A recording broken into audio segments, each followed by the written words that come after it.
The Traverse Mountains divide Salt Lake from Utah County.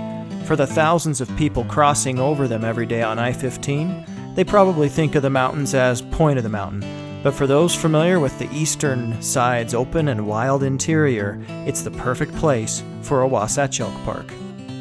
Let's take a road trip tour of the area, beginning in Utah County and heading north up and over to Salt Lake County. Towering over us on the right-hand side looms the Forest Service's Lone Peak Wilderness Area. The state-managed elk herd drops into the park area from these federal lands. Just up the road from there sit potential park headquarters with electrical and water utilities already in and an excellent access road. Perfect place for both campgrounds and visitors alike. Dropping down the mountain toward Salt Lake County, we take a detour to Corner Canyon. Corner Canyon provides access to over 80 miles of trails in and around the proposed park boundaries.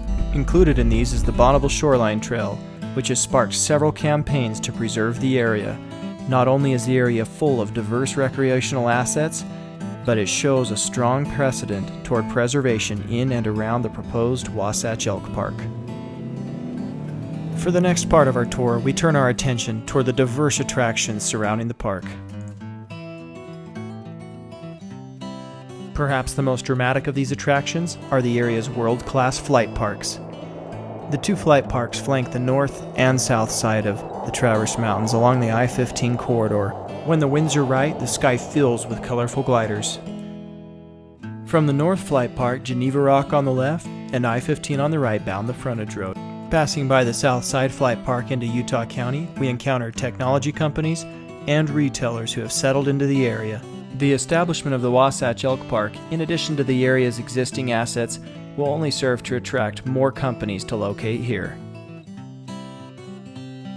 Making a full loop of our tour, we'll head back up through the elk migration corridor to our start point. It's through this primary corridor, as well as through a smaller secondary corridor, that the elk pass into and out of the interior, eastern Traverse Mountains. One of the principal landowners in the migration corridor, Micron, is planning a development. Other builders have already begun construction in the land adjacent to the elk migration corridor. We're now passing through the primary elk migration corridor on the Utah County side with the Lone Peak Wilderness area on our right.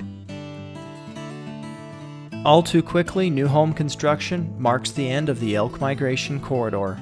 Micron's current development plans, with roads shown here in orange, seem to leave sufficient space for the elk migration corridor and even plan for open spaces and a direct hook into the Bonneville Shoreline Trail.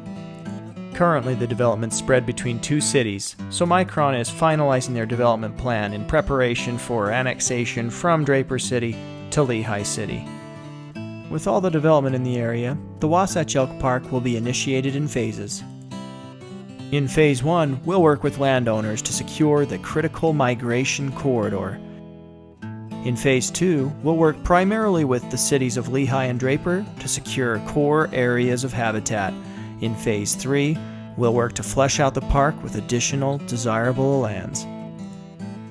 Back behind us at the North Flight Park, Geneva Rock Company's plans for mining the area and changing Salt Lake City's skyline have attracted national attention. Salt Lake County is currently working on a land swap with Geneva, but this would mean lost tax revenues to the local area. Fortunately, research shows that good parks can increase surrounding properties by 5 to 15%, potentially making up for Geneva's lost tax revenues. Frederick Law Olmsted designed some of our nation's most famous parks, but Forest Park in Portland was one of his most interesting projects.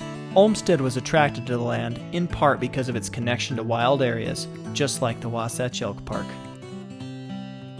Draper City is asking, how do we embrace progress while maintaining our small-town feel? Supporting Utah's great park, the Wasatch Elk Park, is key to answering this question.